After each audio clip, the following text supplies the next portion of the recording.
the story of demonstrations in Zimbabwe, people venting their anger over high fuel prices. The price of fuel just doubled just like that. There were burned out buildings, there were closed businesses, really showing the aftermath of violent demonstrations across Zimbabwe. As I say, petrol and diesel doubled overnight on Sunday. Let us get an update from Rahila on this one, because this has sort of morphed a little bit today, changed. That's right. Well, second day of the shutdown in Zimbabwe, and we're not seeing much activity online as we did the day before. But we are seeing some pictures trickle in on Twitter. The streets have been quiet, and it looks like many have decided to stay away, with reports that schools nationwide are closed and public transport has stopped. But many online are talking about limited internet access in the country. Al Jazeera has been informed that telecom networks have blocked internet access. Now, this includes Econet, Zimbabwe's largest mobile operator, and Net1. And that means that nearly 65% of the population can't get online. Using the Open Observatory of Network app to check for any interference, these results show that there has been some sort of network tampering.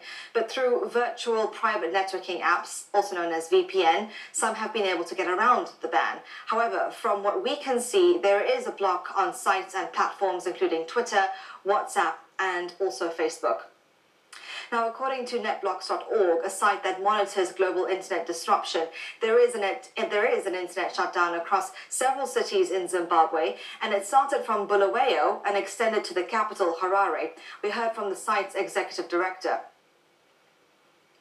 This means that there are major disruptions now ongoing, which will impact people's ability to communicate, to share images, videos, and particularly since there are protests going on right now, this is a major concern for media freedom, press freedom, and the rights of individuals. We're tracking these shutdowns, if you look at the map, through a number of techniques, including internet sweeps, which track millions of IP addresses every minute, and also through web probes, which track disconnections. And there are many ways of tracking internet shutdowns, which some of which we've pioneered.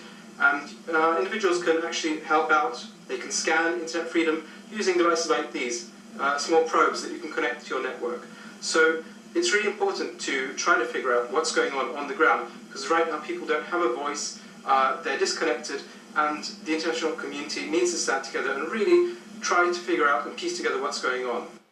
Well, meanwhile, activists are calling on Zimbabweans in the diaspora to take action. Anyone who has access to the internet to now raise awareness by sharing the hashtags KeepItOnZW and SwitchBackOnZW.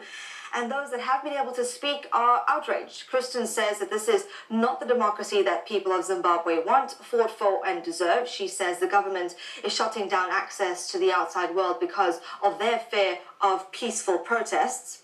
And this user says that she can't make an online payment using her MasterCard because of the internet shutdown. She adds, who in their sane mind would invest in Zimbabwe with such risks and uncertainty around their money and investment?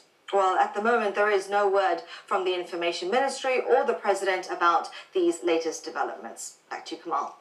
Thank you, Rahila. We'll be back with Rahila in a moment, actually, because the razor company Gillette, you know, the one the best a man can get, they say,